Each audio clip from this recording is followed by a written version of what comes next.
ตัวเองนะคะชื่อเล็กนะคะกัญญรัตน์เกียรติพิบูลนะคะก่อนอื่นขอขอบคุณผู้เปิดโอกาสก่อนไม่มีเขาไม่มีเล็กในวันนี้นะคะขอเสียงปรบมือดังๆให้กับคุณเทนวเลชชัยอ่อนทรัพย์ค่ะในใครมาห้องเทรนนิ่งเป็นครั้งแรกบ้างคะครั้งแรกเลยใช่หรอดูหน้าเก่านะคนที่ยกมือเลยคนใหม่มักจะไม่ค่อยยกนะคะคนเก่าจะยกกันใครยกบ่อยๆนะคะรวยไวยกบ่อยนะคะสังเกตดูเงินในกระเป๋าจะเยอะนะคะก็สำหรับวันนี้นะคะหัวข้อที่เล็กจะมาพูดถึงนั่นก็คือนะคะเทคนิคการเปิดใจผู้มุ่งหวังอย่างไรให้มีประสิทธิภาพนะคะซึ่งก็เรียกว่าหลายคนเนาะในธุรกิจนี้แล้วก็ทำธุรกิจนี้เรามา5 ปีแล้วนะคะซึ่งก็ได้เรียกว่ากันกรองประสบการณ์ว่ามันมีอะไรนะที่เราใช้นอกเหนือจากการที่เราเปิดแฟ้มไมค์แชร์มันมีอะไรอีกนะเราก็พยายามนะคะทบทวนแล้วก็นำเสนอวันนี้มีทั้งหมด7เทคนิคด้วยกันนะคะมี7เทคนิคด้วยกันเนาะก็เรามีเวลาไม่มากนะคะก็บางคนก็ตั้งใจวันนี้ฝนตกไหมคะฝนตกแต่เราก็ยังฝ่ารถติดมาที่นี่นะเด็กมั่นใจว่าทุกคนอยากใช้เวลาให้มีประสิทธิภาพที่สุดเพราะฉะนั้นเนี่ยนะคะเวลาในช่วงต่อไปนี้ก็นะคะทุกคนก็เก็บเกี่ยวนะคะแล้วก็นำไปใช้ได้เลยนะคะ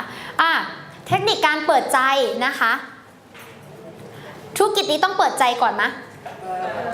เปิดใจก่อนเปิดแฟ้มเราจะได้ยินคำนี้ถูกไหมคะบ่อยๆนะคะการเปิดใจของเราเนี่ยนะคะได้บอกเลยว่าจริงๆแล้วมันอยู่ใน iShare ของเรานั่นแหละค่ะมันอยู่ใน iShare ของเรานะคะ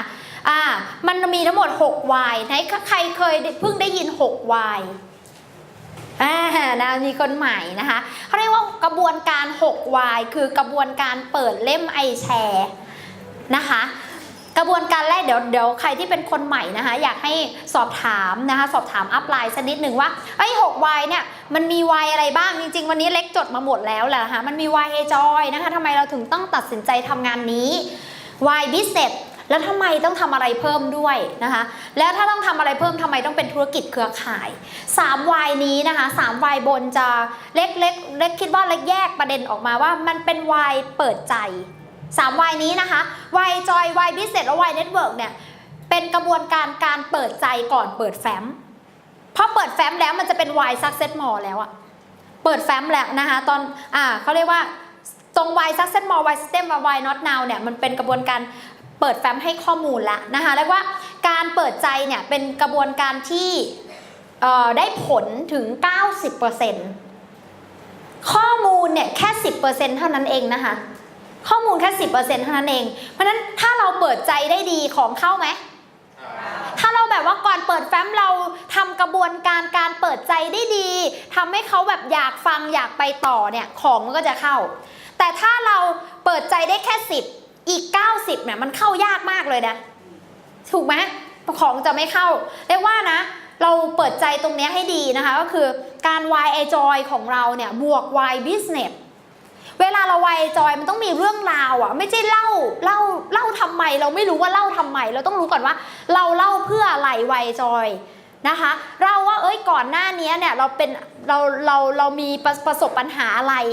เราเป็นอะไรทำไมเราถึงมองหาอะไรทำเพิ่มเรามีแนวคิดยังไงถึงทำอะไรเพิ่มแล้วเรามีแนวคิดยังไงถึงทำธุรกิจเครือข่าย Success More ถ้าเราเล่าได้ดีนะคะแล้วก็เหมาะสมกับผู้ฟังเนี่ยเรียกว่าเขาเปิดใจที่จะรับฟังข้อมูล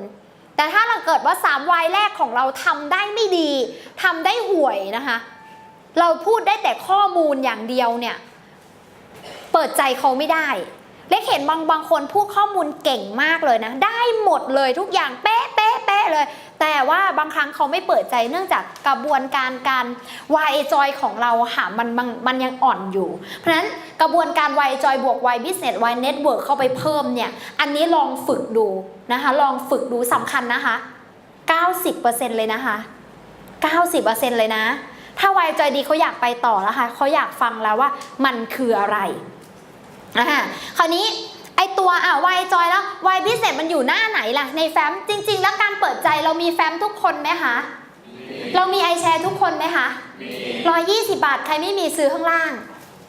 ในนี้จะมีทั้งหมด5 วายมีวายบิสเนสอยู่ข้างในนี้ด้วยค่ะ ทำไมต้องทำอะไรเพิ่มมันอยู่ในไอแชร์แล้วถูกไหมในใครเคยพูดบ้างหน้านี้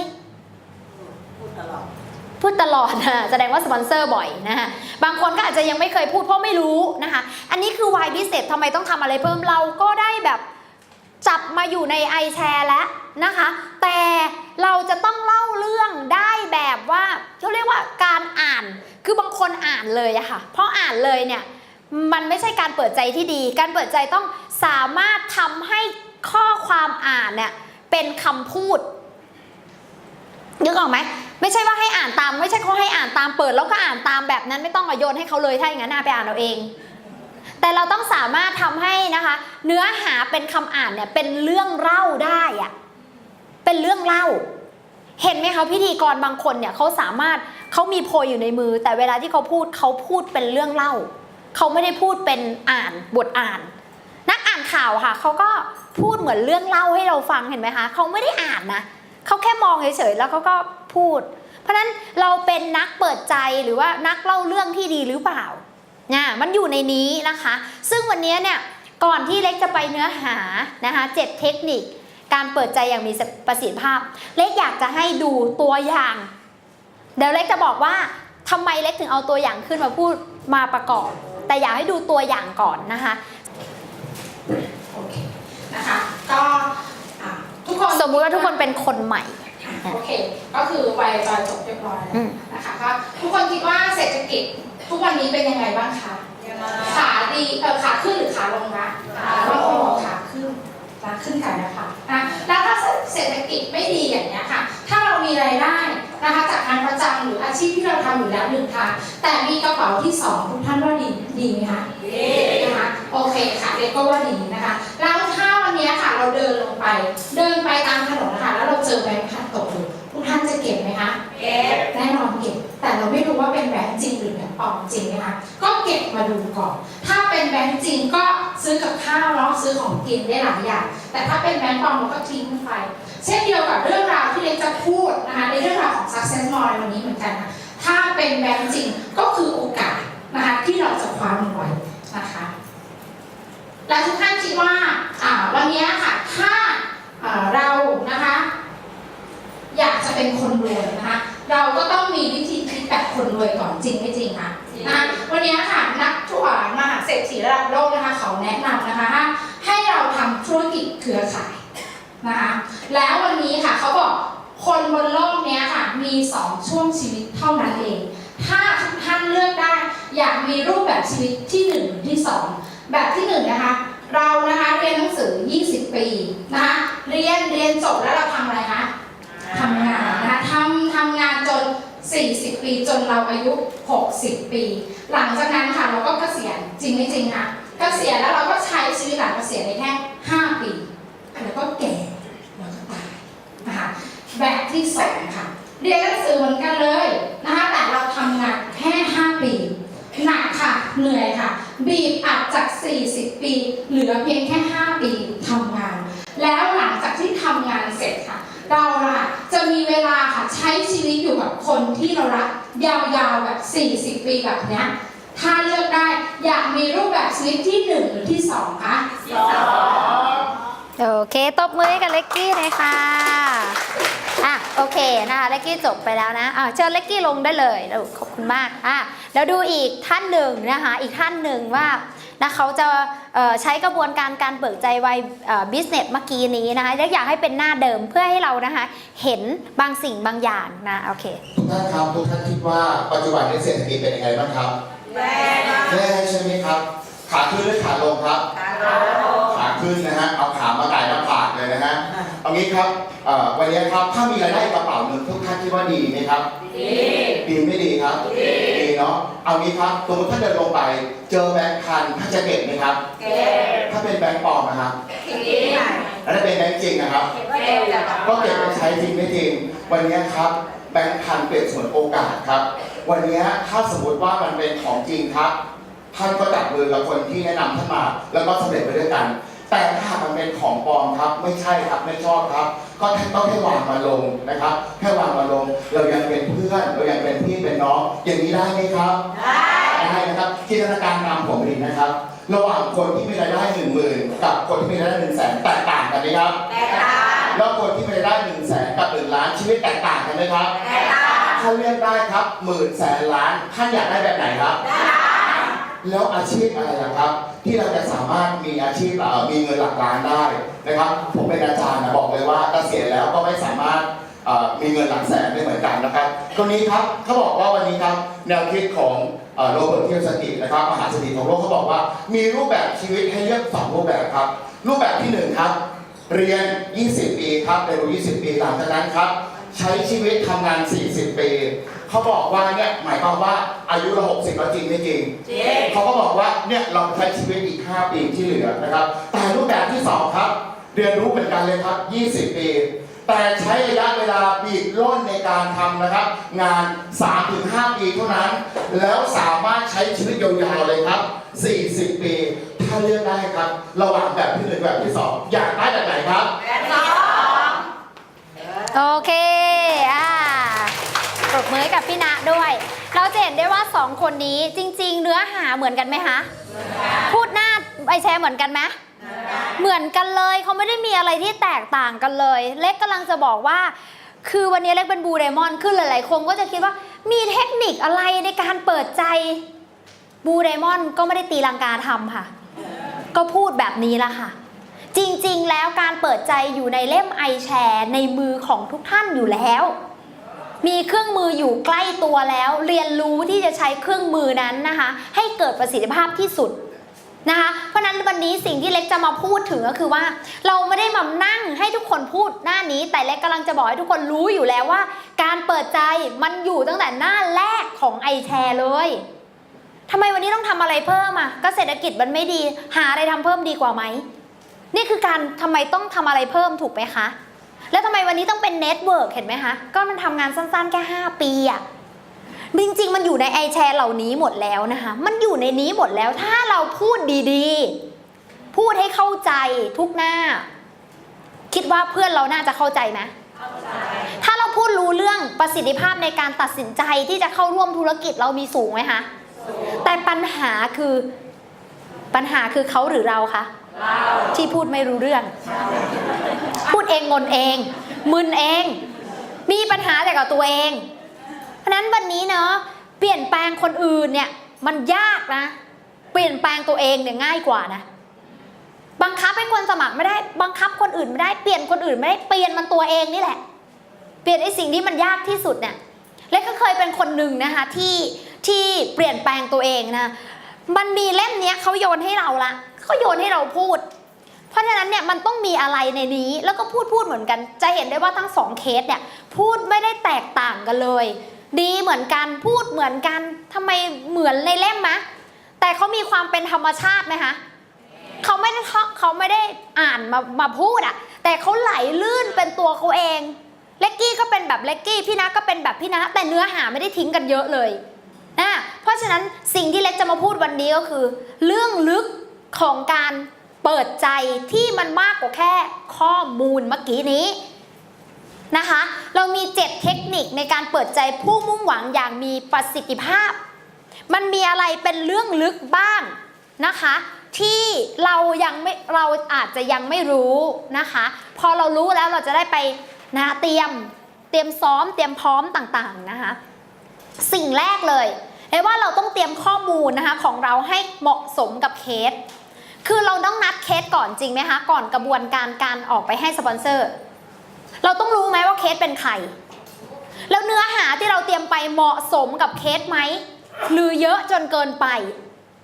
คราวนี้หน้าไอแชร์เนี่ยมันเยอะไหมคะมันเยอะมีหลายหน้ามากเลยอะไรควรอะไรไม่ควรต้องทำการบ้านก่อนสมมุติว่าเรานัดเคสเนี่ยเป็นแม่ค้าเราก็ต้องเตรียมเนื้อหาที่เราจะพูดกับแม่ค้าในจุดไหนแม่ค้าขาดอะไรซึ่งว่าเขาขาดเรื่องเวลาและเรื่องรายได้อย่างเงี้ยค่ะแล้วเราก็พูดเรื่องนั้นหนักๆหน่อยในไอแชร์เราต้องทำการบ้านก่อนไหมทำนะคะไม่ใช่ว่ามีไอแชร์เล่มเดียวแล้วพูดกับคนทุกคนเหมือนกันหมดนักเปิดใจนะต้องบอกว่าเราก็เหมือนกับช่างตัดเสื้อเราต้องวัดก่อนว่าคนนั้นใส่เสื้อไซส์ไหน เนี่ยคือการเตรียมกระบวนการแล้วก็เตรียมเนื้อผ้าไปให้เหมาะสมกับเขาอะค่ะไม่ใช่เยอะจนเกินไปเพราะนั้นก่อนที่เราจะทำการให้ข้อมูลนะคะเล็กอยากให้เตรียมข้อมูลของเราให้เหมาะสมกับเคสก่อนว่าเขาคือใครและหน้าแต่ละหน้าจะพูดอะไรที่เกี่ยวกับเขาบ้างไม่ได้พูดในสิ่งที่เขาสอนมาทั้งหมดก็ยัดคนใหม่หมดเลยว่าตัวเองรู้อะไรมาก็ใส่หมดเลยอยากให้พูดพอประมาณให้เหมาะสมกับคนที่ฟังเข้าใจพอเข้าใจอะนะคะภาษาสำคัญด้วยนะคะเราเตรียมไปเหมาะกับเคสเขาเป็นแม่ค้าก็ควรใช้เห็นไหมคะคำพูดที่มันง่ายๆการเปรียบเทียบเปรียบเปรยที่เห็นภาพแบบง่ายๆอย่าง active passive เนี่ยไปพูดกับแม่ค้ารู้เรื่องไหมคะอะไรของมึงเกิดมาจากท้องพ่อท้องแม่กูไม่เคยได้ยินเลยเนี่ยอะไรถีบคือแรกเล็กฟังแล้วเล็กรู้สึกว่าแบบเฮ้ยมันต้องพูดภาษาอังกฤษเลยเหรอมันดูยากสำหรับเราเกินไปไหมอย่างเงี้ยค่ะเพราะนั้นเราก็ต้องเฮ้ยถ้า active กับ passive เราจะเปรียบเทียบยังไงให้คนนี้เข้าใจหรือไม่เขาก็เอาเริ่มอายุมากแล้วหรือว่าเขาฟังอาจจะฟังภาษาที่มันเป็นทางการไม่ได้เราก็อาจจะลองเปรียบเทียบค่ะอย่างเช่น active เราอาจจะเปรียบเทียบกันเรางานแบบหนึ่งก็คือการต้องใช้แรงเราตักน้ำใส่ตุ่มพี่ลองนึกถึงดิเราต้องตักน้ำใส่ตุ่มทุกวันวันไหนเราไม่มีแรงก็ไม่มีน้ำก็เปรียบเสมือนเงินเนี่ยต้องทำตลอดเลยถ้าไม่มีแรงก็ไม่มีน้ำในโอ่งแบบเปรียบเทียบแบบนี้เข้าใจง่ายกว่า active ไหมพอ passive เราก็บอกว่าถ้า passive มันเหมือนการสร้างท่อพอสร้างเสร็จแล้วเปิดเมื่อไหร่นะน้ำไหลตามท่อหรือเงินไหลตามท่อหาเราตลอดไม่ต้องใช้แรงเราอีกตลอดไปเขาเรียกว่าการเตรียมข้อมูลให้เหมาะสมกับเคสค่ะประยุกต์ต่อยอดยกตัวอย่างแบบนี้ทำให้ทุกอย่างเป็นเรื่องเล่าพอเป็นเรื่องเล่าค่ะเขาจะรู้สึกว่าไม่ตึงจนเกินไปรู้สึกฟังสบายสนุกจังเลยบางคนบอกเราเล่าจบแล้วเหรอหรือเราเจอแบบไหนเมื่อไหร่มึงจะจบเราเจอแบบจบแล้วเหรอหรือเมื่อไหร่จะจบผู้พูดที่ดีต้องหยุดพูดก่อนที่ผู้ฟังจะไม่ฟังนะเพราะนั้นนี่ก็คือสำคัญนะคะเพราะนั้นเตรียมได้ไหมคะหน้าไหนควรจะพูดอะไรกับคนนี้จะพูดหน้านี้แค่นี้อย่างมีรายได้2กระเป๋าดีกว่ากระเป๋าเดียวไหมก็อาจจะแค่หน้านี้ก็จะแค่นี้ก็ได้หรือจะแบงค์พันก็แบงค์พันไปสักอันหนึ่งเขาวงให้เราดู3อันใช่ไหมคะบางคนไม่รู้ไล่มันทั้ง3วงนั่นแหละเยอะเกินไปไหมแบบนั้นเนื้อหาซ้ำซ้อนทั้งที่จะสื่อแค่เรื่องเดียวว่าทำไมเขาต้องทำอะไรเพิ่มเราก็มองไปที่ประเด็นนั้นไปเลยแล้วก็สื่อสักยกตัวอย่างสักหนึ่งโอเคไหมคะ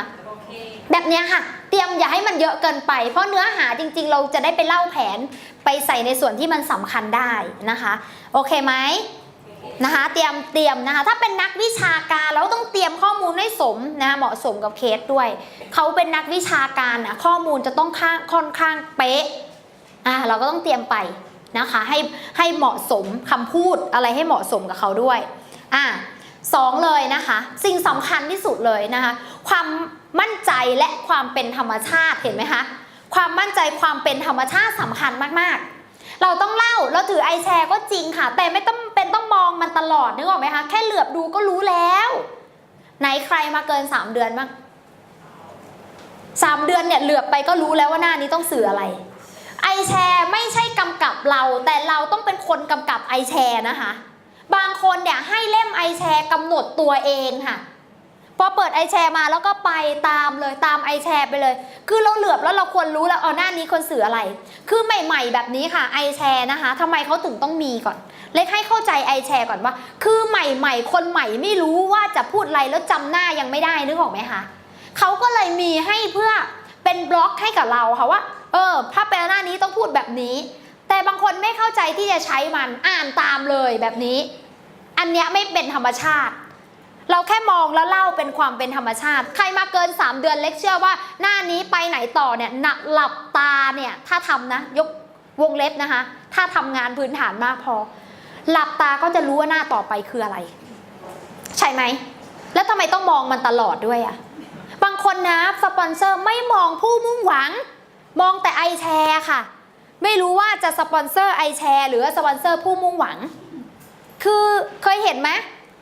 พูดไปแล้วก็แบบไม่มองเขามองกระดาษมองเงี้ยเล็กนะแบบ คือเราคือไปดูทีมงานทำงานนะคะเล็กเป็นคนหนึ่งที่ต้องตามทีมงานไปดูแล้วให้เขาสปอนเซอร์ให้เราดูเล็กก็บอกสปอนเซอร์ให้เราดูนะวันนี้เขาไม่สบตาผู้มุ่งหวังเลยตกลงสปอนเซอร์ใครเราคุยกับเขาเราต้องมองตาเขาสบตาเขาคุยกับเขาถูกไหมคะเพราะฉะนั้นความมั่นใจและความเป็นธรรมชาติของเราเนี่ยค่ะถ้าเราไม่เอาสมาธิเราไปอยู่ที่ไอแชร์เกินไปเราก็ไหลประสบการณ์ไหลคำพูดของเราแต่ละหน้าเรารู้แล้วนี่หน้านี้มันสื่อถึงอะไรแล้วก็สื่อจบก็เปิดหน้าใหม่ก็เหลือบไปมองแล้วก็ไปหน้าใหม่เลยค่ะนึกออกไหมไม่ใช่ว่าให้สปอนเซอร์พูดแทนเราหมดเลยเปิดงั้นก็เปิดให้เขาอ่านเลยสิใช่ไหมคะโอเคคราวนี้และไอ้ความมั่นใจและความเป็นธรรมชาติเนี่ยพี่เล็บมันยากมากเลยรู้สึกไหมมันทำยังไงมันก็ไม่มั่นมันตื่นเต้นน่ะมันจะทำยังไงเอาชนะความมั่นใจอ่ะเคยรู้สึกแบบนี้ไหมเล็บก็เคยเป็นนะอยากเก่งอยากเป็นแต่ทำไมเราไม่มั่นใจสักทีทำไมมันสั่นอยู่นั่นแหละทำไมมันถึงกลัวอยู่นั่นแหละวะเมื่อไหร่จะก้าวข้ามตรงนี้ไปได้สักทีเล็กก็เคยผ่านจุดนี้มาแล้วเพราะความไม่รู้แล้วก็เลยว่าเฮ้ยแล้วเราผ่านจุดนั้นมาได้ยังไงเราผ่านจุดนั้นมาได้ไงมาดูวิธีเอาชนะความมั่นใจกันบ้างนะคะวิธีเอาชนะความมั่นใจสิ่งแรกเลยอันนี้เรากำลังพูดถึงความมั่นใจสำคัญไหมคะเรากำลังไปรีคูดคนมาทำงานกับเราแล้วก็มาเปลี่ยนแปลงชีวิตกับเราอะเราไม่ได้ทำเรื่องเล็กๆนะคะแต่เรากับไม่มีความมั่นใจแล้วเขาจะฝากชีวิตไว้กับเราไหมอะเราต้องทำให้เขามั่นใจในตัวเราอะว่าเราฝากชีวิตไว้ได้อะถูกต้องไหมคะเพราะนั้นการที่เราเปิดใจคนไม่ได้ไม่ใช่เพราะข้อมูลด้วยซ้ำบางครั้งเป็นเพราะความมั่นใจในตัวเราไม่มีเขาเลยไม่มั่นใจในตัวเราเขาก็เลยไม่เอาอนาคตของเขามาฝากไว้ในมือเราไงการที่คนหนึ่งคนวันนี้คำถามคือเรามีอัพไลน์ถูกไหมคะเราฝากชีวิตไว้กับอัพไลน์เพราะเราเห็นว่าเขาสามารถพาเราไปประสบความสำเร็จได้เราถึงตัดสินใจมากับเขาแล้ววันนี้ค่ะเรากำลังไปสปอนเซอร์คนแล้วก็ให้คนเนี่ยตัดสินใจไปกับเราอะแล้วเรานะมีความมั่นใจแบบไหนเรามีบุคลิกภาพแบบไหนพอที่เขาจะฝากชีวิตไว้ได้ไหมอันนี้คือเรื่องสำคัญนะคะวิธีเอาชนะความมั่นใจนะคะเริ่มต้นที่วิธีคิดก่อนวิธีคิดนะคะเป็นเรื่องที่เราต้องบูสต์กันด้วยวิธีคิดก่อนว่าเฮ้ยเนี่ยคิดอย่างเงี้ยถ้าเรามั่นใจนะถ้าเขาตัดสินใจสมัครแผนของเรามีแค่สองสายงานเองถ้าเรามั่นใจแล้วทำเคสนี้ให้เต็มที่นะวางซ้าย1คนเนี่ยสมมุติมีข้างนึงแล้วเหลืออีกแค่ข้างเดียวแล้วถ้าคนนี้ตัดสินใจมากับเราด้วยความมั่นใจของเราในครั้งนี้นะเฮ้ยเรากับเขาเปลี่ยนชีวิตไปด้วยกันเลยนะเพราะแผนมีแค่2ข้างนึกออกไหมคะเมื่อวิธีคิดเราเป็นแบบนี้เราจะไม่เอาฝีมือเราไปล้อเล่นนะคะเราจะจริงจังกับมันเพราะนั้นเปลี่ยนด้วยวิธีคิดก่อนว่าเฮ้ยการมั่นใจในครั้งนี้แหละเราไม่เคยมั่นใจมาก่อนแต่เราจะเอาชนะความมั่นใจเราจะก้าวข้ามตรงนี้ไปให้ได้ทำไมคนอื่นทำได้ทำไมเราจะทำไม่ได้เราจะพิสูจน์ตัวเองให้ได้บูสต์ด้วยทัศนคติวิธีคิดที่มันเป็นทางบวกสำหรับเราก่อนถ้าเรามั่นใจเป็นผลดีกับชีวิตเราไหมคะดีมันทำให้ชีวิตเราก้าวหน้าหรือดีกว่าอยู่ตรงนี้ไหมอะก้าวหน้าในเมื่อเรารู้มันก้าวหน้าทำไมไม่ก้าวข้ามมันไปสักทีหนึ่งด้วยวิธีคิดเราก่อนก้าวมาทางวิธีคิดก่อนนะคะอย่าติดถ้าเราคิดว่าเราไม่มั่นใจเราไม่เคยทำเราไม่มีประสบการณ์มันจะไปแบบนั้นเลยคราวนี้มันต้องเริ่มต้นที่วิธีคิดบวกของเราก่อนว่าถ้าเกิดว่าเราทำครั้งนี้ได้ชีวิตเราจะเปลี่ยนชีวิตเราจะดีเราจะเป็นคนใหม่นะคะวิธีคิดสำคัญอย่ากังวลกับความไม่เพอร์เฟกต์ของเราอันนี้ก็สำคัญมากเลยคือบางคนอาจจะรู้สึกว่าเฮ้ยตาฉันไม่สวยอะแล้วเราก็ไปกังวลจนกระทั่งเรากำลังจะสปอนเซอร์แต่เราติดกับความไม่เพอร์เฟกต์ของเรานึกออกไหมคือบางคนก็อาจจะผมน้อยอย่างเงี้ยแล้วมันมาดึงอนาคตของเราหมดเลยอ่ะคือเล็กเห็นหลายๆคนนะพี่คือผมมันบางอะไรด้านหน้าแล้วเราก็รู้สึกเฮ้ยฉันหัวล้านอ่ะแล้วคนจะเปิดใจไหมเรากลับไปติดกับปมบางสิ่งบางอย่างของเราจนทำให้จุดเด่นของเราอ่ะคือบางคนเห็นไหมคะว่าถึงแม้เขาจะดูไม่สวยแต่เวลาพูดเขาดูสวย คือคนไม่ได้โฟกัสไปที่ตรงนั้นค่ะเขาโฟกัสไปที่ความสามารถของเราอะแต่เราค่ะกังวลของเราเองเฮ้ยฉันอ้วนเกินไปไหมอะ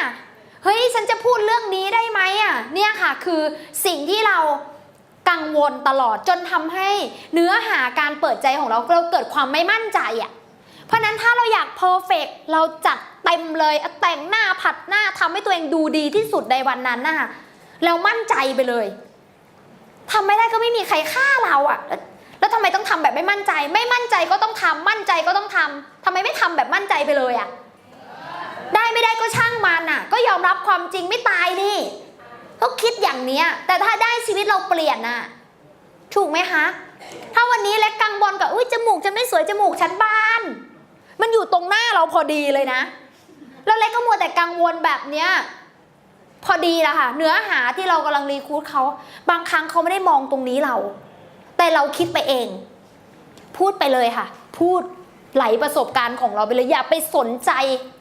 ภายนอกของเราคนส่วนใหญ่จะดูที่ความสามารถมีอยู่ครั้งหนึ่งนะเล็กเล่าให้ฟังวันหนึ่งเนาะมีคนมาเล่าพูดกับเราแบบนี้มานำเสนอเราแบบนี้ล่ะนำเสนอบางสิ่งบางอย่างให้กับเราแต่เขาเนี่ยเล็กไม่รู้เลยนะว่าเขาตาเจ็บเขาก็พูดแต่เขาพูดเองว่าเขาตาเจ็บตั้งแต่นั้นมาเขาก็แบบกังวลตรงนี้ตลอดเลยแล้วก็เลยรู้สึกว่าเนี่ยเพราะว่าอะไรไหมเพราะคนนั้นกังวลแต่จริงๆเราไม่ได้มองเลยเรามองที่ว่าเขาพูดอะไรเราสนใจไปที่เรื่องของเขาอะแต่เขากลับติดอยู่กับตรงนี้เองเพราะนั้นวันนี้อย่ากังวลไม่มีอะไรเพอร์เฟกต์บนโลกนี้ไม่มีใครเพอร์เฟกต์ที่สุดค่ะถ้าวันนี้เล็กไม่เพอร์เฟกต์ดำว่ะเราคงนำเสนอสินค้าไม่ได้หรอกเราก็ผิวไม่สวยอะเราก็ไม่สวยอะพอดีแหละไม่ต้องทำอะไรกันพอดีจริงไหมคะเพราะฉะนั้นอย่าติดอย่าไปติดนะสร้างความมั่นใจความมั่นใจเป็นสิ่งที่สร้างได้ค่ะถ้าเราสร้างได้เดี๋ยวมันจะหักเหแนวคิดหรือดึง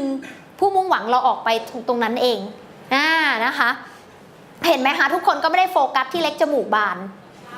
ทุกคนก็ไม่ได้โฟกัสที่เล็กเตี้ยเล็กดำแต่ทุกคนโฟกัสที่เล็กพูดต่างหากถูกต้องไหมนั้นอย่าไปกังวลมันนะคะ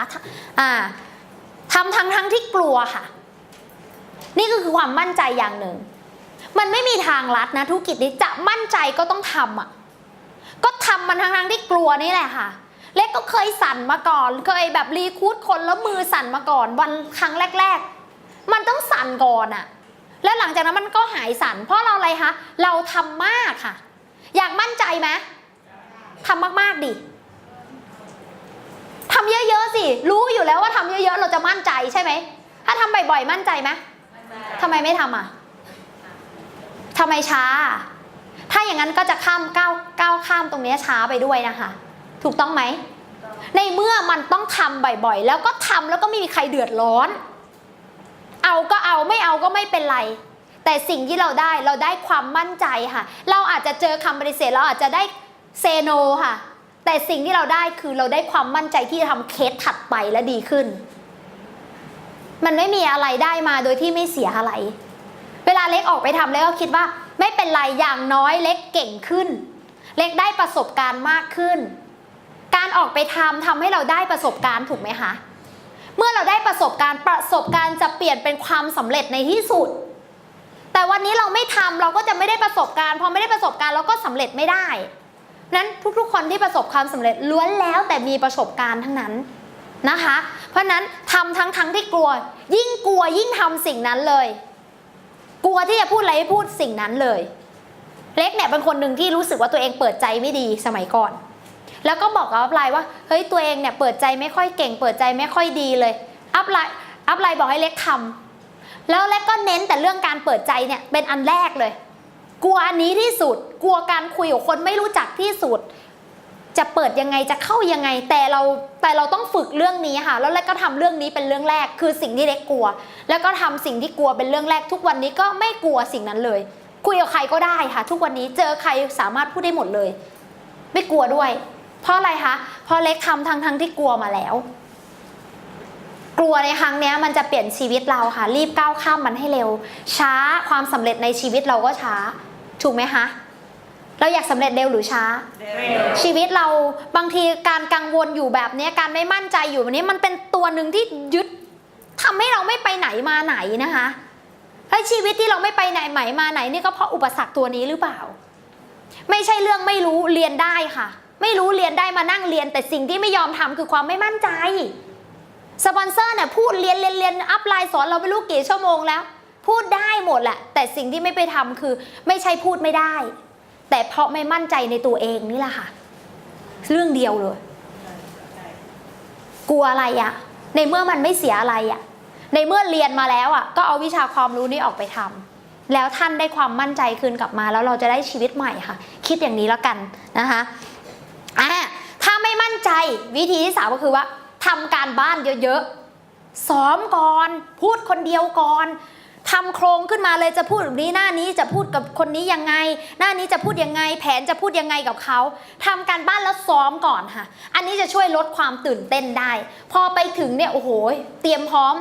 เตรียมทุกอย่างพร้อมเลยเสื้อผ้าหน้าผมข้อมูลคือเรารู้อยู่แล้วว่าคนนี้เราจะพูดอะไรไปถึงเราก็เต็มที่ไปเลยการเตรียมซ้อมบ่อยๆนะคะทำให้เราเนี่ยแต่ก่อนคือถ้าเราไม่เตรียมเราจะสั่นเพราะอะไรเพราะเราไม่มั่นใจแต่ถ้าเราเตรียมเนื้อหาไปแล้วซ้อมไปแล้วมั่นใจว่าตัวเองพูดดีแล้วเนี่ยจะทำให้อาการสั่นนั้นลดลงนะคะมีความมั่นใจเพิ่มมากขึ้นว่าสิ่งที่เราพูดดีแล้วยิ่งถ้าไปพูดให้อัพไลน์ฟังก่อนที่จะออกไปสปอนเซอร์เคสแล้วอัพไลน์บอกว่าดีแล้วยอดเยี่ยมมันจะทำให้เรามั่นใจขึ้นมากๆเลยอันนี้ลองทำดูนะคะนี่คือวิธีเอาชนะความมั่นใจของเรานะปัญหามันไม่ใช่ว่าเราไม่รู้ปัญหาไม่ใช่เราไม่ได้เรียนค่ะปัญหาเราไม่มั่นใจในตัวเองเพราะนั้นแก้ตรงนี้ก่อนนะและการเปิดใจที่ดีนะคะเมื่อกี้2แล้วใช่ไหมคะเราต้องมั่นใจและเป็นธรรมชาติอันนี้ฝึกแล้วก็ทำทางที่กลัวนะคะใช้วิธีคิดเข้ามาช่วยใช้วิธีคิดบวกเข้ามาช่วยเรานะคะ3ก็คือการสบตาและการพูดไปยิ้มไปอันนี้คือสิ่งที่ทำให้เปิดใจคนได้เยอะมากเลยคือเวลายิ้มอะค่ะมันอะไรก็ดีหมดอะคืออย่าไปแบบเก๊กเต๊ะท่าคือเราเป็นสปอนเซอร์คนแต่เราเก๊กอะใครอยากพูดกับคนเก๊กบ้างอะถูกไหมเราต้องมีความเป็นธรรมชาตินะคะพูดกับเขาไปสบตาเขาไปยิ้มไปการพูดไปยิ้มไปเป็นเสน่ห์อย่างหนึ่งนะคะแล้วเวลาที่เราพูดไปยิ้มไปเนี่ยมันทำให้เสียงเราเนี่ยเพราะขึ้นด้วยเพราะว่าเหลือตรงนี้มันจะทำให้เสียงของเราอะเพราะนะคะยิ้มพูดไปยิ้มไปจริงไหมคะพี่นะคะใช่ไหมคะเขาก็จะยักหน้าโดยปริยายลองทำดูถ้าเราอยากให้เขายักหน้าคุณยักหน้าก่อนทำไมเขาไม่หือเขากูแข็งยังกระสักกระเบือเขาจะถือไหมล่ะคือเราพูดแล้วเขาแข็งเกรงทำไมเขาไม่หือเพราะเราค่ะเพราะนั้นเราต้องแบบจริงไหมคะพี่เนาะหนูว่างั้นนะพี่เนี่ยเราทำอย่างนี้เขาจะยักโดยที่ยักไปตั้งแต่เมื่อไหร่เขาจะไม่รู้ตัวเขาเองเลยเพราะนั้นการพูดไปยิ้มไปก็เป็นเสน่ห์อย่างหนึ่งนะนอกจากข้อมูลเห็นไหมคะว่านอกเหนือจากข้อมูลเราฝึกเรื่องนี้ทำยังไงอะพูดต่อหน้ากระจกค่ะแล้วดูตัวเองสิว่าเฮ้ยเราพูดไปยิ้มไปแบบนี้ดีไหมแต่ก็ไม่ใช่แบบยิ้มจนแบบเลอะเทอะนะคะคือบ้าน้ำลายยืดอะไรอย่างนี้ไม่ใช่เราก็มีมุกเวลายิงมุกก็ยิ้มคือบางคนมีมุกนะแต่ไม่ยอมยิ้มอะตกลงเล่นเองหรือเล่นให้เขาฟังหรือยังไงงงบางทีโยนไปแล้วนะแต่ตัวเองหันกลับปุ๊บเลยคือเขายังฟังไม่รู้เรื่องเลยเราก็ขำนิดนึงก็ได้เวลาเราโยนมุกบางทีเราโยนมุกไปแล้วมุกแป๊กอะเหมือนโยนไปอะแต่ลงตรงเนี้ยมันไม่ถึงเขาอะรู้ออกไหมคะอันไหนหัวเราะได้เราก็หัวเราะอันไหนที่ทำให้เขาขำเราก็ขำนำก่อนแบบนี้นะคะยากไหมไม่ยากแต่หลายคนไม่รู้ไงพูดเราไม่มีเสน่ห์นะเวลาพูดไปยิ้มไปมันทำให้เรามีเสน่ห์มีแต่คนอยากพูดกับเราพูดเสร็จแล้วจบยังไม่รู้เลยบางทีพูดจบแล้วหรอกำลังเพลินเลยเพลินนะคะนี่คือสิ่งที่เราต้องทำนะคะภาษากายนอกจากน้ำเสียงการพูดไปที่เพราะแล้วเนื้อหาข้อมูลความเป็นธรรมชาติแล้วเนี่ยภาษากายยังมีส่วนสำคัญต่อการเปิดใจอย่างที่เมื่อกี้ที่เล็กพูดอยากให้เขายักหน้าเราก็ยักหน้าจริงไหมคะพี่ว่าไหมคะมือเวลาเราแบบพี่มันสุดยอดมากก็ดิดมันสุดยอดมากเลยนะพี่ภาษากายแบบนี้ก็มันก็ทำให้เนื้อหาของเราอะค่ะดีขึ้นไม่ใช่แค่น้ำเสียงไม่ใช่เนื้อหาสมมติว่าถ้าเนื้อหาดีแต่2ท่านเมื่อกี้นี้มาพูดกับเราเนื้อหาเป๊ะเลยดีไหมครับพี่มีงาน2กระเป๋าดีกว่ากระเป๋าเดียวไหมคะ ถ้าเขาไม่มี มี energy หรือไม่มีภาษากายเข้ามาเนี่ยจะทำให้เนื้อหาก็เป็นแค่เนื้อหาแต่ถ้ามันมีภาษากายเข้ามาช่วยเสียงมันก็จะมาเองนึกออกไหมแต่ภาษากายก็ต้องไม่เยอะจนเกินไปบางทีนี่ลูกลี้ลูกลนมือนะพี่ว่าไม่พี่ว่าไม่พี่อันนี้ก็เยอะเกินไปชื่อว่าคือไม่รู้จะเอามือไว้ตรงไหนคันบ้างอะไรบ้างอันนี้ไม่เอาแต่ภาษากายในที่นี้หมายถึงว่าตรงไหนที่เราแบบโหพี่สุดยอดเราก็ดีดแบบเนี้ยผมว่าแต่ไม่ถึงขนาดทุบโต๊ะอะไรขนาดนี้นะคือมันฮอตเกินคือเขาฮอตไม่ฮอตไม่รู้แต่เราฮอตไปแล้วอะไรเงี้ยถึงขนาดแบบขนาดนั้นคือภาษากายเป็นสิ่งสำคัญมือไม้เราต้องไปด้วยเมื่อมือไม้เราไปความเป็นธรรมชาติเราก็จะมีนะคะอันนี้คือเราต้องฝึกนะฝึกได้ไหนฝึกต่อหน้ากระจกพูดไปยิ้มไปพูดอะพี่ว่าใช่ไหมมันยอดเยี่ยมมากเลยนะพี่หนูว่ามันสุดยอดมากเลยหนูรู้สึกว่าแบบภูมิใจมากเลยที่ได้อยู่บริษัทนี้เห็นไหมคะภาษากายแบบนี้มันจะไปเองมันค่ะถ้าเราฝึกแล้วภาษากายมันจะมาจากคำพูดของเราที่มันเรากับคำพูดเป็นตัวเดียวกันเขาเรียกว่าเราเป็นคนสื่อสารใช่ไหมคะเวลาที่เราไปส่งต่อแสดงว่าเราเป็นคนสื่อสารกับเขาถูกไหมสิ่งสำคัญที่สุดเราต้องเป็นสารในสิ่งที่เราสื่อด้วยเรามีความสุขจังเลยอ่ะพี่หนูทำที่หนูมีความสุขจังเลยอ่ะหน้ามันก็ไปเราเป็นสารไหมแบบนี้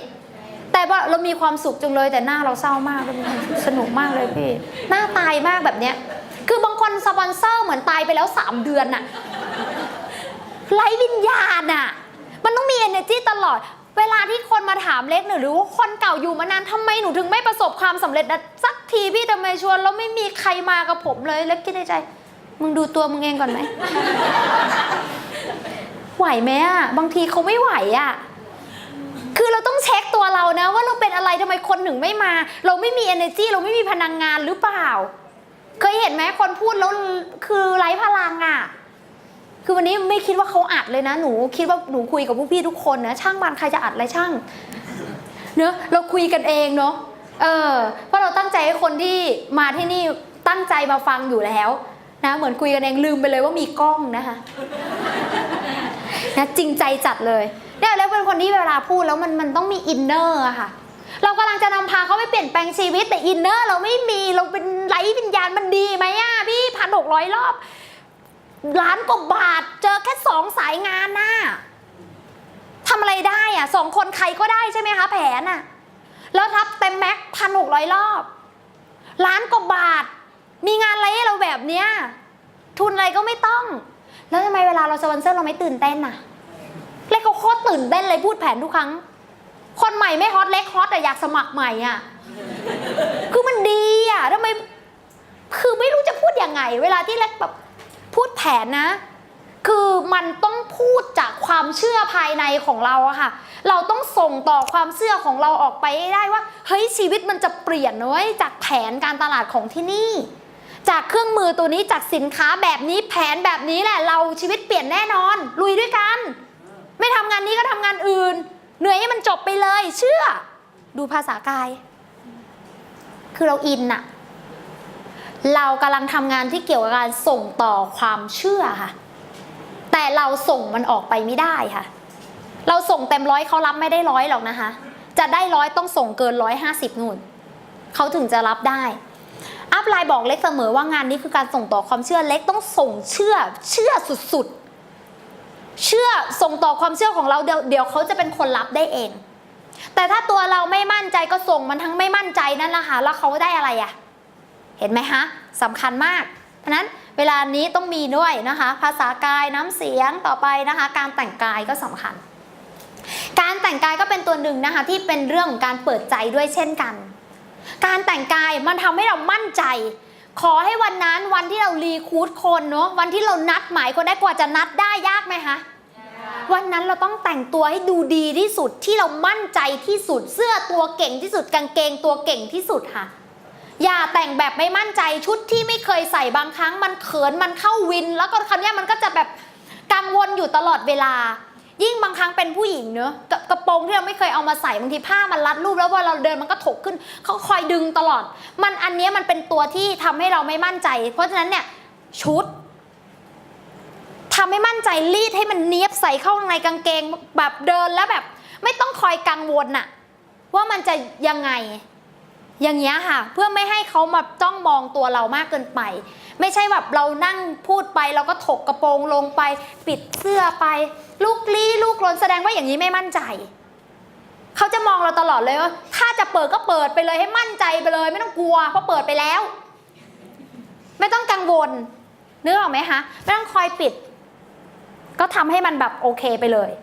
ทั้งผู้หญิงทั้งผู้ชายเราเคยรู้สึกว่าเราใส่ชุดนี้แล้วเรารู้สึกดีที่สุดไหมทำไมเราใส่เสื้อตัวนี้เรามั่นใจที่สุดไหมคือมันมีอารมณ์แบบนี้นะคะเวลาที่เราใส่แล้วเรามั่นที่สุดเลยชุดนี้เราไม่ต้องมาคอยดึงแล้วเดินได้สง่าเต็มที่ไปเลยแบบนี้นะคะเพราะฉะนั้นการแต่งกายก็เป็นตัวหนึ่งที่ทำให้เรามั่นใจที่สุดเวลาเล็กขึ้นเวทีนะคะเล็กรู้ว่าตัวเองเป็นคนที่ใส่ขาเดฟไม่ได้ไม่สวยเพราะนั้นชุดที่แล้วยืนก็ไม่สวยนั้นชุดที่จะทำให้เล็กแบบว่ามั่นใจที่สุดในวันนี้ต้องเป็นชุดที่เรามั่นใจเราต้องไม่เดฟถ้าเดฟเราต้องมายืนบิดยืนอย่างเงี้ยก็ไม่สวยอีกถูกไหมคะเพราะนั้นใส่กางเกงแบบนี้มันจะเดินยังไงก็ได้กระโปรงมันจะเดินไงก็ได้นะคะมันก็ยังสวยเหมือนเดิมเห็นไหมเราต้องรู้ว่าจุดเราคืออะไรจุดเด่นเราคืออะไรโอเคไหมแล้วไม่ต้องใส่สีก็กลัวคนมองไม่เห็นต้องมองเห็นนิดนึงด้าดำก็จะมองไม่เห็นไหมคะว่าโอ้ยทำการบ้านกว่าจะเปิดใจคนได้นะคะเล็กก็ทำการบ้านตั้งแต่เสื้อผ้าหน้าผมทรงผมหรือแม้แต่การแต่งหน้าโหเตรียมไว้หมดอะเพราะงานนี้มันคือชีวิตอะค่ะมันไม่ใช่แค่รีคูดคนมันไม่ใช่แค่วงกลมๆค่ะแต่มันคือชีวิตคนที่ว่าเขาเชื่อเราแล้วชีวิตเขาจะดีขึ้นแล้วเขาจะเปลี่ยนไปกับเราอะหนึ่งวงกลมมันคือชีวิตค่ะแล้ววันนี้เราเอาชีวิตของเราเอาความไม่เตรียมพร้อมเตรียมซ้อมไปล้อเล่นกับความฝันของคนอื่นถ้าวันนั้นเราเปิดใจคนไม่ได้เท่ากับเราตัดอนาคตเขาเลยนะแต่ถ้าวันนั้นเราทำได้ดีเรามั่นใจเราไปเปิดโอกาสเขาให้เขาเห็นงานนี้นะคะถูกต้องไหมถ้าเราพูดไม่ดีเท่ากับตัดโอกาสเพื่อนค่ะเราค่ะคือคนกำหนดชีวิตเขาเลยนะคะเพราะถ้าเราไม่บอกเขาจะรู้ไหมอะแต่เราบอกดันบอกไม่ได้อีกดันพูดไม่รู้เรื่องอีกแล้วมีใครไหมบางคนนะเดินกลับมาบอกเลยไปเล่าเมื่อปีที่แล้วเพิ่งเข้ามาแล้วย้อนกลับมาถามด้วยวันนั้นก็มึงพูดอะไรไม่รู้เรื่องกูเลยไม่ทำอ่ะแม่งเสียเวลากูจริงๆเลยเสียเวลาไปตั้ง2 ปีเนี่ยเสียดายพูดอย่างเงี้ยเราอยากให้เพื่อนพูดอย่างนั้นกับเราไหมเมื่อมึงพูดรู้เรื่องวันนั้นกูทำไปแล้วเสียเวลาเขาตั้ง2 ปีจริงไหมเนี่ยไงคะเลยกำลังจะบอกว่าเราไปปิดโอกาสเขาหรือไปเปิดช้าหรือเร็วขึ้นอยู่กับเราด้วยนะคะอันนี้จังหวะการพูดภาษาที่ถูกต้องกับคนฟังเมื่อกี้เล็กพูดแล้วว่าภาษาถ้าเราคุยกับใครต้องเป็นภาษาง่ายๆเหมาะสมกับคนฟังอย่าเอาสิ่งที่เรียนมาแล้วไม่แปลก่อนนะคะบางทีเราก็ต้องแปลให้เหมาะสมกับผู้ฟังด้วยถูกต้องไหมคะอย่าง SLA เราอย่าไปพูดเรามีโรงเรียนสอน SLA ถามว่าคนข้างนอกรู้ไหมเราต้องบอกว่าเปรียบเสมือนวันนี้โรงเรียนเราก็ไปเรียนที่มีโรงเรียนก็ให้ความรู้เราใช่ไหมที่เนี่ยก็เป็นโรงเรียนสอนนั่นแหละแต่เป็นโรงเรียนสอนเศรษฐีผลิตเศรษฐีเรียนที่นี่ 3-5 ปีแล้วมีรายได้มากขึ้นเพิ่มมากขึ้นคุณภาพชีวิตดีขึ้น SLA เปรียบเสมือนมหาลัยชีวิตเนี่ยเราก็ต้องแบบนี้กับเขาอะค่ะนึกออกไหมแปลสื่อสารสื่อให้ถึงสื่อให้เข้าใจฟังง่ายๆเนาะจังหวะการพูดคือบางคนพูดเร็วนะบางคนพูดเร็วคือทักษะการพูดไม่ได้มีปัญหาเรื่องพูดไม่เก่งแต่พูดเร็วไปพูดติดกันไปเลยเราเคยอ่านหนังสือไหมคะหนังสือจะมีเว้นวรรคมันจะมีบทเป็นท่อนๆเราเว้นแต่ทำไมเวลาที่เราพูดเราไม่เว้นเลยอะอะไรควรหยุดสมมุติเราพูดคำเด็ดๆถ้าวันนี้เราไม่เปลี่ยนชีวิตจะไม่เปลี่ยนเราหยุดอย่างนี้เขาจะรู้สึกว่ามันพูดน้อยอะแต่มันต่อยหนักมันคมถ้าวันนี้นะพี่ชีวิตเราไม่ถ้าวันนี้นะเราจะไม่เปลี่ยนชีวิตเราจะไม่เปลี่ยนถ้าเราไม่เปลี่ยนแปลงตัวเองเราหยุดแบบนี้แต่เราเป็นแบบไหนอันนี้เวลาใช้เวลาขายบัตรแล้วชอบใช้เวลาขายบัตรสมมติเราปิดบัตรแบบนี้ค่ะแล้วมีพลอตมีการหยุดให้เขาได้คิดตามจริงแต่ถ้าเกิดเราพูดเหมือนกัน พี่วันนี้นะมันดีมากเลยนะ SLA นะพี่ลองไปเรียนดูนะเนี่ยดีมากเลยอาจารย์นพสอนเรานะเนี่ย NLP นะพี่วันนี้พี่ไม่เปลี่ยนชีวิตพี่จะไม่เปลี่ยนนะ อันนี้เรากำลังยกตัวอย่างเรื่องของการไม่มีพลอตพูดเหมือนกันไหมแต่เข้าไม่เหมือนกัน หลักการพูดต้องมีเว้นวรรคเหมือนหนังสืออะค่ะฝึกอันไหนที่เป็นหมัดเด็ดๆเราก็แบบหยุดแป๊บหนึ่งเราก็ยิ้มเราค่อยไปต่อแล้วถ้าเขาแบบกำลังโทรศัพท์คุยเวลาเขายกโทรศัพท์มาคุยเคยมีอารมณ์แบบเรายังติดพันไหมเขายังพูดอยู่เลยเราพูดต่อแล้วเขาคุยโทรศัพท์ไม่รู้พูดให้ใครฟังหยุดก่อนคือถ้าเล็กเห็นเขายกโทรศัพท์ขึ้นมาเล่นไลน์นะคะเคยมีแบบนี้ไหมยุคสมัยนี้ถ้าเขาหยิบโทรศัพท์ขึ้นมาแล้วอ่านไลน์ในขณะที่เราพูดเล็กจะเงียบเราก็หยุดค่ะแล้วเขาก็ก้มแล้วเขาก็ลืมตาขึ้นมาอย่าดันทุรังให้ข้อมูลในขณะที่เขาไม่มีสมาธิมันไม่มีประโยชน์ค่ะจะเอาแค่พูดจบไปหรือเอาผลลัพธ์ถ้าเอาแค่พูดจบพูดไปเลยค่ะพูดให้จบเร็วๆในขณะเขาอ่านอะไรก็อ่านไปแต่เขาไม่ได้ฟังเราอยู่นึกออกไหมเล็กจะเป็นคนหนึ่งที่จะไม่พูดในขณะที่ผู้ฟังไม่ฟังเล็กคือเราต้องยกคุณเขาเรียกว่าเราต้องยกตัวเองอะค่ะถ้าเขาไม่ฟังแล้วหยุดเลยแล้วเดี๋ยวเขาจะวางโทรศัพท์ลงแล้วก็ฟังใหม่แล้วเขาครั้งหน้าเขาจะไม่หยิบไปอ่านอีกเลยเขาจะเกรงใจเราละคือเราต้องทำให้เขาเกรงใจเราด้วยอะค่ะแต่ไม่ได้ดุเขานะคะแต่เล็กบอกว่าอ๋ออ่านเลยค่ะพี่เดี๋ยวพี่เสร็จธุระก่อนค่ะแล้วเล็กก็จะหยุดแล้วก็นั่งนิ่งๆแล้วคิดว่าคนอะในขณะที่เรารอเขาจะอ่านต่อไหมไม่อ่านต่อเพราะฉะนั้นบอกเขาค่ะอ๋อพี่เคลียร์ธุระพี่จบก่อนก็ได้ค่ะเดี๋ยวค่อยไปต่อแล้วเขาจะรีบทำเร็วที่สุดค่ะแล้วเขาก็จะหันกลับมาฟังเราเลยเนี่ยก็เป็นอีกสิ่งหนึ่งเป็นเทคนิคหนึ่งเราจะไม่บอกเขานะคะว่าพี่อย่าเพิ่งอ่านพี่ฟังหนูก่อนไม่ใช่แต่การเงียบการหยุดของเราจะทำให้เขามีสมาธิกลับมาค่ะนึกออกไหมคะการหยุดการพอสพวกนี้ค่ะมันจะทำให้สื่อสารของเรานะคะดีขึ้นใช้ภาษานี่ภาษาสำคัญนะคะภาษาสำคัญเวลาพูดกับแม่ค้าอีกแบบหนึ่งกับนักวิชาการจะเล็กจะแบบใส่ได้หมดอะค่ะใส่ได้หมดถ้าต้องการวิชาการเราก็เป็นคนหนึ่งที่อ่านหนังสืออยู่แล้วจะเอาแบบนั้นก็ได้ถ้าต้องการเป็นแบบว่าถ้าเกิดว่าไฮโปรไฟล์แบบสูงๆเวลาเคสลูกทีมนัดเคสสูงๆเล็กก็จะต้องปรับเปลี่ยนตัวเองให้เรารู้สึกว่าเฮ้ยมีความรู้นะคือดาวไลน์มาคาดหวังกับเราแล้วนัดเราไปสปอนเซอร์แล้วอะแล้วเราไม่ทำการบ้านเราต้องเตรียมการบ้านอะไรไว้กับคนนี้เพื่อให้เขารู้สึกว่าเฮ้ย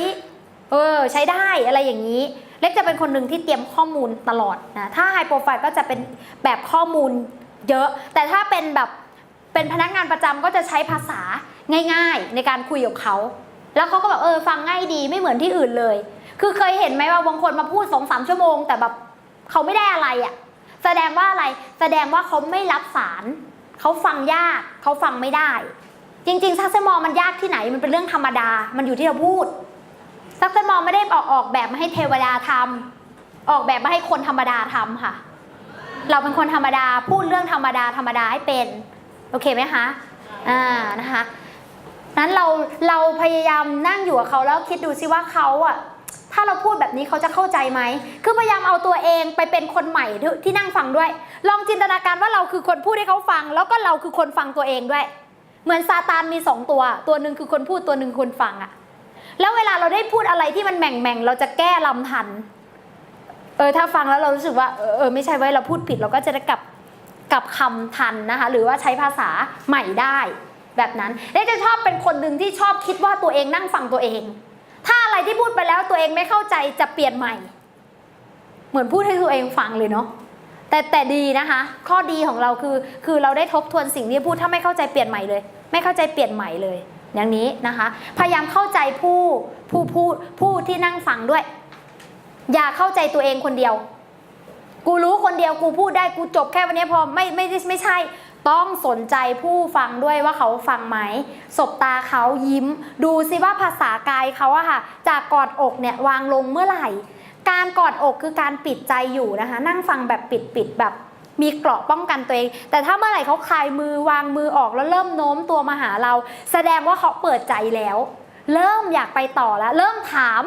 เนี่ยค่ะถ้าใครมีคำถามระหว่างที่ให้ข้อมูลมีคำถามเนี่ยดีมากเลยแสดงว่าคนนั้นตั้งใจฟังแล้วก็สนใจนึกออกไหมคะนะคะเพราะนั้นอย่าพูดอย่างเดียวเล็กจะบอกว่าถามได้นะคะพี่ถามได้นะคะพอเขาถามเล็กจะรู้สึกสบายใจว่าอ๋อเขากำลังฟังเราอยู่แบบนี้ใช้ได้คนแบบนี้ใช้ได้ละเปิดใจแล้วเมื่อไหร่มือเขาคลายออกเขาเปิดใจแล้วโน้มตัวมาหาเราแล้วสนใจเนี่ยโอเคเลยนะคะเพราะนั้นดูด้วยว่าช่วงเปิดใจเขาเนี่ยมันกี่วินาทีของเรากี่นาทีที่เราทำงานหรือเปิดช่วงแรกเลยหรือเปิดช่วงแผนหรือเปิดช่วงสินค้าถ้าเราดูไม่ออกบางคนพอพูดสินค้ามือเริ่มสบายใจเริ่มสนใจตอนสินค้าเลยก็มีดูจังหวะด้วยบางคนไปเปิดช่วงแผนการตลาดแบบนี้นะจะเปิดช่วงไหนเราก็ต้องทำให้ดีที่สุดนะคะไม่ใช่ว่านั่งปิดใจมาตลอดแต่สุดท้ายไปเปิดข้อ4ก็ได้เผลอๆไปเปิด1ผลประโยชน์ก็คือท่องเที่ยวบางคนเปิดท่องเที่ยวนะคะกว่าจะได้แต่เราต้องทำของเราให้จบหน้าที่ของเราไม่รู้หรอกว่าเขาจะเปิดกับอะไรเพราะนั้นทำให้จบกระบวนการของเราไปเลยนะคะสิ่งสำคัญเตรียมซ้อมก่อนอันนี้คืออีกเทคนิคนะคะเตรียมซ้อมทุกครั้งค่ะเล็กเป็นบลูไดมอนด์แล้ววันนี้เล็กต้องเตรียมทุกครั้งที่จะมีการสปอนเซอร์นะคะไม่มีแบบอยู่ๆขึ้นมาเลยค่ะจะทำการบ้านก่อนแล้วแต่นี้มันเห็นไหมคะว่ามันมี iPad แล้ว iShare ของเล็กอะค่ะมันก็จะอยู่ใน iPad แล้วเวลาเล็กจะทำการบ้านว่าเฮ้ยคนนี้เล็กจะพูดหน้าไหนกับคนนี้เล็กจะดึง iShare ไปทำเป็นอัลบั้มไว้อันไหนไม่พูดเล็กจะไม่เอาเข้าไปในอัลบั้มเลยค่ะไม่ใช่ว่าอุ้ยอัลบั้มเดียวใช้ทุกคนไม่เพราะว่าบางครั้งมันไม่จำเป็นต้องพูดกับคนนี้เดี๋ยวเราเปิดแล้วมันจะสับสนแล้วก็จะย้ายมันไปอยู่ครอปมันไปอยู่ในอันนี้สำหรับคนนี้เลยจะพูดแค่นี้จบคือจบวางแล้วก็ทำการบ้านแบบนี้ทุกเคสค่ะจนเป็นวันนี้ก็ยังทำอยู่เพราะฉะนั้นการซ้อมการทำความเข้าใจกับตัวเองว่าอยากจะจี้เรื่องไหนกับเขาคือหน้านี้มันเป็นแบบนี้ก็จริงแต่เราจะยิงเรื่องอะไรกับเขาให้โดนอ่ะมันเหมือนกับเราเป็นนักมวยที่ต่อยถูกจุดอะค่ะถูกจุดเด็ดของเขารู้จุดอ่อนของเขาแล้วก็ต่อยให้ถูกมันจะไม่ต้องเหนื่อยมากมันจะไม่เหมือนมวยวัดเดี๋ยวต่อยมั่วไม่รู้ว่ามันจะโดนตรงไหนบ้างแต่เราต้องรู้จุดน็อกของคู่ต่อสู้ของเราถ้าเรารู้จุดน็อกต่อยหมัดเดียวไม่ต้องออกแรงเยอะด้วยเนี่ยการเปิดใจเหมือนการต่อยให้โดนอะค่ะแล้วไม่เหนื่อยดีไหมคะแบบนี้เราได้ผลมากด้วยเพราะฉะนั้นเนี่ยทำการบ้านเตรียมซ้อมก่อนนะคะลองซ้อมสักรอบหนึ่งก่อนก่อนที่จะออกไปคุยกับผู้มุ่งหวังนี่คือ7เทคนิคนะคะที่เล็กใช้แล้วก็พยายามแบบเราผ่านตรงนั้นมาได้ยังไงเล็กซ้อมเยอะมากนะคะตัวเองเนี่ยเวลาขึ้นเวทีหรือว่าอะไรเล็กจะซ้อมเห็นเล็กขึ้นเวทีทุกครั้งพูดเก่งไหมทุกคนคิดว่าพูดได้ยังไงรู้ไหมคะว่าเล็กซ้อมมากกว่า30รอบรู้ไหมว่าเล็กพูดกว่าจะถึงวันงานเล็กจะต้องรู้ว่าเล็กจะได้ขึ้นถ้าเล็กรู้1เดือนเล็กจะซ้อมทั้งเดือนและอยู่กับสิ่งนี้ตลอดเพื่อลดความตื่นเต้นของเราถ้าเราแม่นเนื้อหาเรามั่นใจในตัวเองเวลาเราขึ้นไปจริงอะค่ะเราจะสั่นน้อยลงเห็นเล็กพูดได้ทุกรอบไม่ใช่เล็กไม่สั่นไม่ใช่เล็กไม่กลัวแต่เพราะความมั่นใจว่าเราทำการบ้านมาดีแล้วก็ทำให้ดีที่สุดเท่าที่ตัวเองเตรียมมาแล้วก็ยอมรับมันในสิ่งที่เราทำอันนี้ก็จะคิดแบบนี้ตลอดมันเล็กซ้อมนานมากค่ะกว่าจะได้คำหรือว่าลีเด็ดหรืออะไรที่พวกพี่ไม่ได้อยู่ๆคิดได้เองค่ะเล็กก็ได้จากการเรียนรู้เหมือนกันไม่ได้เป็นคนพิเศษค่ะเป็นคนธรรมดาเหมือนพวกเราเนี่ยค่ะแต่แค่ซ้อมมากกว่าค่ะซ้อมมากกว่าเท่านั้นเองยังซ้อมเรื่องการเปิดใจอยู่เลยทุกวันนี้ยังซ้อมiShareอยู่เลยทุกวันนี้ยังพูดรีสตาร์ทอยู่เลยก็ยังไม่ได้ทำอะไรนอกเหนือจากพวกเราอะค่ะก็ยังทำเพราะงานนี้ค่ะเปิดใจเป็นเรื่องที่สำคัญทำงานพื้นฐานเป็นเรื่องที่สำคัญอย่าหนีมันหนีไม่พ้นค่ะต่อให้วันนี้เรามีทีมงานเราก็ต้องเป็นแบบอย่างของทีมงานใช่ไม่ใช่เราไม่สปอนเซอร์เราจะบอกให้ทีมอื่นสปอนเซอร์คนอื่นสปอนเซอร์เขาจะสปอนเซอร์ไหมมึงยังไม่สปอนเซอร์เลยไม่สปอนเซอร์เหมือนกันจริงไหมเพราะฉะนั้นเนี่ยค่ะเราคือแบบอย่างถึงแม้ว่าเข็มสูงเราก็ต้องทำงานพื้นฐานเพื่อเป็นแบบอย่างให้กับทีมงานค่ะเขาไม่ได้ฟังในสิ่งที่เราพูด เขาไม่ได้ฟังในสิ่งที่เราบอกค่ะ แต่เขาดูในสิ่งที่เราทำถ้าอยากให้ดาวน์ไลน์ทำมากๆเราทำเยอะๆค่ะทำเยอะๆอยากให้ทีมงานออกสปอนเซอร์เยอะๆเราสปอนเซอร์เยอะๆค่ะเห็นไหมคะพ่อแม่เราขยันได้ทุกวันนี้พ่อแม่ไม่ได้บอกให้เราขยันมึงขยันไม่บอกแต่พ่อแม่ทำให้เราดูต่างหากเราถึงขยันเหมือนพ่อแม่เราก็เหมือนพ่อแม่เราอยากให้ลูกทีมเราขยันเราอยากให้ลูกทีมเราทำงานพื้นฐานเราต้องทำก่อนเราต้องทำเยอะๆค่ะเดี๋ยวเขาทำเองโอเคไหมคะสุดท้ายนะคะวันนี้เราอยากเป็นผู้พูดที่ดีสำคัญที่สุดเราอยากเป็นผู้พูดที่ดีนะคะเราต้องเป็นผู้ฟังที่ดีก่อนการเปิดใจไม่ใช่แค่พูดอย่างเดียวนะคะตั้งใจฟังค่ะตั้งคำถามแล้วตั้งใจฟังนะคะprospectของเราหรือผู้มุ่งหวังของเราเพราะถ้าเราตั้งใจฟังเราจะได้ยินในสิ่งที่เขาไม่พูดและสิ่งที่เขาไม่พูดนั่นแหละค่ะคือสิ่งที่ติดอยู่เล็กกำลังหมายถึงอะไรเขาไม่พูดเราจะรู้ได้ยังไงอะถ้าเราเป็นผู้ฟังที่ดีเราจะได้ยินในสิ่งที่เขาไม่ได้พูดค่ะคุณผู้ชายเคยถามผู้หญิงไหมคะเตงกินข้าวอะไรอะเตงกินอะไรดีแล้วผู้หญิงก็หันว่าอะไรก็ได้เสียงนะอะไรก็ได้มันอะไรก็ได้จริงๆไหมเขาต้องการให้เราหันกลับไปถามเขาอีกแล้วตัวเองจะกินอะไรอันนี้ไหมอันนี้ไหมเอาใจแต่เราบอกอะไรก็ได้ก็พาเข้าไปแล้วก็หน้าเป็นตูดเลยคือมันไม่ใช่อะไรก็ได้จริงๆอะเพราะนั้นได้ถึงบอกว่าเราช่วยฟังในสิ่งที่เขาไม่ได้พูดดูน้ำเสียงดูถ้าเขาพูดแบบนี้เขาน่าจะคิดอะไรแล้วเราจะได้แก้ข้อโต้แย้งตรงนั้นถูกด้วยคือมันจะมีคำบางคำที่เขาพูดออกมาแล้วเขาพูดอีกอย่างหนึ่งแต่เขาหมายถึงอีกอย่างหนึ่งอะค่ะเราต้องฟังให้ดีนะถ้าเราเป็นแบบนี้เราจะเปิดใจเก่งแล้วตอบข้อโต้แย้งอะไรต่างๆได้เก่งมากเลยเป็นผู้ฟังที่ดีถ้าเป็นผู้ฟังที่ดีเขาจะฟังเราตั้งใจฟังเรานักเปิดใจที่ดีไม่ใช่พูดเก่งค่ะแต่นักเปิดใจที่ดีคือฟังเก่งและตั้งคำถามเก่งค่ะถ้าเราตั้งคำถามเก่งเราจะได้คำตอบที่ดีค่ะเผลอๆคำตอบนั้นตอบตัวเขาเองดีด้วยอย่าพูดอย่างเดียวนะคะฝึกตั้งคำถามด้วยฝึกนะคะเป็นเรื่องที่ต้องฝึกเหมือนกันฝึกแล้วรอคำตอบด้วยนะไม่ใช่ฝึกโยนไปปั๊บหันกลับมาอีกแล้วนะไม่ฟังอีกแล้วนะคะฟังนะคะในสิ่งที่เขาไม่ได้พูดด้วยสำคัญมากๆนะคะนี่ก็คือ7เทคนิคที่เล็กเชื่อว่าทุกคนนะคะก็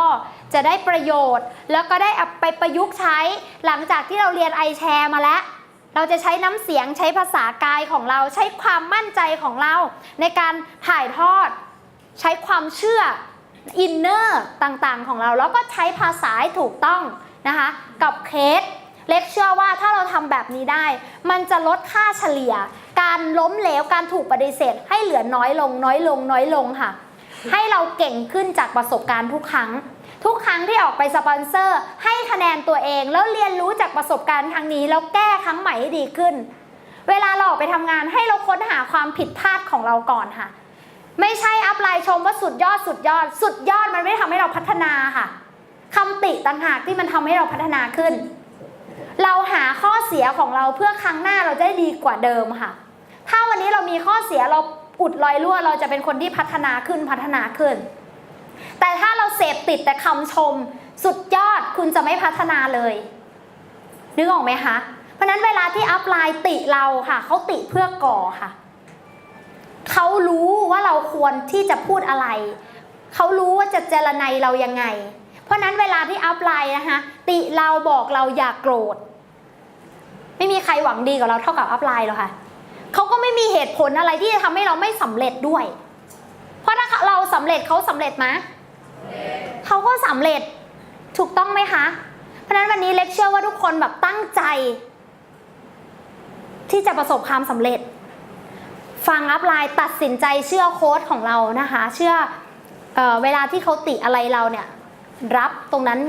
นะคะมาปรับปรุงตัวเองให้ดีขึ้นครั้งนี้ไม่ดีอุดครั้งหน้าต้องดีขึ้นครั้งนี้ไม่ดีครั้งหน้าต้องดีขึ้นอย่าเข้าข้างตัวเองอย่ารักตัวเองมากเกินไปเพราะเรารักตัวเองไงคะเราถึงไม่พัฒนาเพราะเรารักตัวเองเราไม่อยากถูกเจรไนมันเจ็บมันปวดเพชรอะค่ะกว่ามันจะเป็นเพชรอะค่ะมันต้องโดนบีบอัดไดมอนด์นะคะกว่าจะเป็นไดมอนด์นะคะ มันก็ต้องเจ็บปวดเหมือนกันมันต้องเปลี่ยนแปลงตัวเองเหมือนกันและเชื่อว่าทุกคนตั้งใจทุกคนก็ต้องเจอคนที่ตั้งใจแบบเราวันนี้ใครมีอัพไลน์ที่เลิกไปแล้วบ้างคะบางคนบอกมียก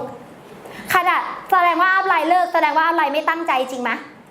ขนาดคนไม่ตั้งใจมันยังเจอคนตั้งใจอย่างเราเลยแล้วเราตั้งใจขนาดนี้เราจะไม่เจอคนอย่างเราได้ไงวะถูกไม่ถูกเพราะนั้นอยู่ให้ทนอยู่ให้นานได้ด้วย